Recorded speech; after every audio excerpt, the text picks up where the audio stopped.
Okay, Jess, off you go. Okay. Welcome to my presentation. I've done this in relation to my level 3 apprenticeship, and I'm just going to be talking about J Tomlinson briefly and what I've learned so far. And yeah, so this is the first slide of my presentation. I'm basically just going to talk about a brief summary of the company, the research that I've done and what I've learned personally so far. And I'm going to introduce the BID team. These are the people who I work with and who I've been learning from for the past 3 months.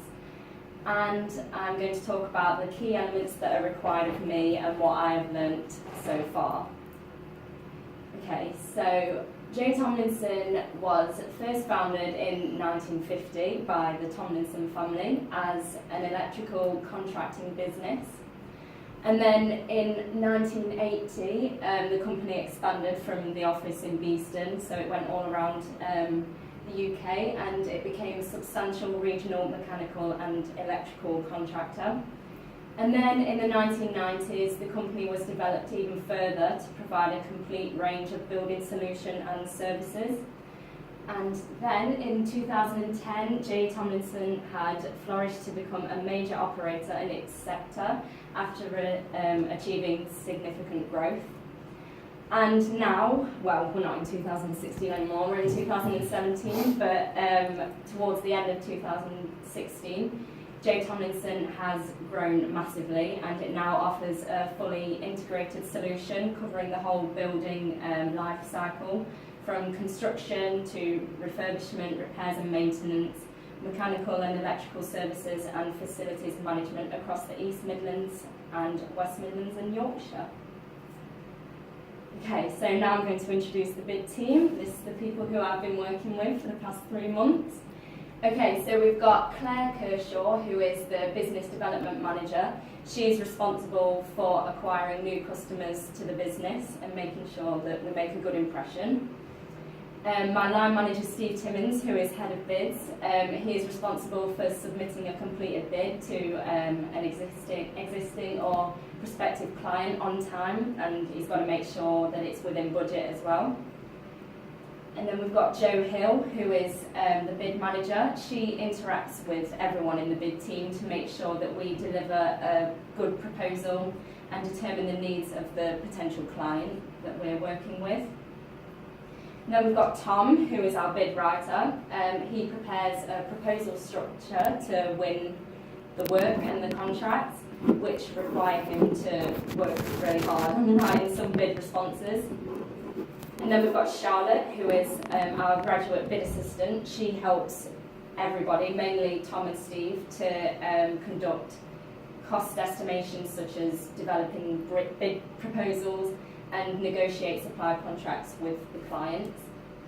And then we've got Jo Walker, who is our senior bid coordinator. Jo works with everyone in the company, like construction, refurb, and she has to communicate with everyone in the business development team to work through the bid process, and she has to make sure that everyone is aware of the level of contribution expected, and she has to inform them of when the deadlines are for the tenders and PQQs that we receive. Okay, so now I'm going to talk about my role in the bid team and what I've learnt so far. So what is required of me usually is to read through the tender documents that we receive, which is the ITT, Invitation to Tender, and that means I have to pick out some key information within the documents, so such as site visit arrangements that can be made where a member of the team has to go and visit the site to see what works are provided, key dates, so such as the submission date there, when we can visit the site and when the contract awards are, the location of the site, because obviously it's important that we can actually get there so it's not anywhere too far, quality and price. Usually they can be 100% price, but usually we have, say, 80% price or 20% quality, or the other way around. And then the contract, so such as JCT bills and contract, And then a description of the works, which is obviously important because the people who are working for us need to know what is required of them to do. And then obviously the right department for who are going to produce the work, so such as construction, facilities management, repairs and maintenance, that sort of thing. And here you can't really see it, but this is an example of an email that I've had to send, but you can see like the format of how it should be sent to everyone. Okay, and then after I've read through the tender documents, it has to be updated on a thing called Salesforce, which is the CRM, which stands for Customer Relationship Management. And that's basically where we keep track of all of our tenders and PQQs, and then we have to fill in information after it's been updated. So this is an example of one that we've been working on at the moment, which is construction of new Newark Fire Station. And this is just a brief overview of what Salesforce looks like. And the key things that need to be included on the Salesforce site are the stage. So say if we submitted a PQQ, usually we get through to tender stage, so we have to talk about whether the tender's been submitted or whether it's been received, so we have to make sure that that's updated all the time. When the tender is expected, so the date we received it, so that we know that we're on track and we've got enough time to produce it. So the amount, which is how much the works are worth, and the close date, which is when the tender needs to be submitted, and the department, so construction, facilities management, etc. Clarifications is also something that I have to keep an eye on, and so that involves me logging onto a portal. We've got several portals, we've got loads. So that, we have a folder on Excel with every single portal with the login details and passwords, so I always have to check that to make sure that I'm logging onto the right one. Locating the question and answer, so that would mean, so say construction, for example, who are working on new Newark Fire Station, they would ask the client a question about, I don't know, say, can we arrange a site visit? And then on these clarification portals, that would mean once they've responded, I'd have to check and make sure that everything's in order. And then once I've got the question and answer, I would make a table on Word and with the date, the question and the answer. And then once all of that is arranged, I would send an email to the right department and just say to them, oh, please find attached the updated clarifications for these works. So this is the new Newark Fire Station portal. So that's just what it looks like. You log in there, password. And this is just an example of an email that I've sent regarding the opportunity. Can I just ask a question on that? Yeah. So each individual contractor has their own portal, own section on the portal that Well, they go into?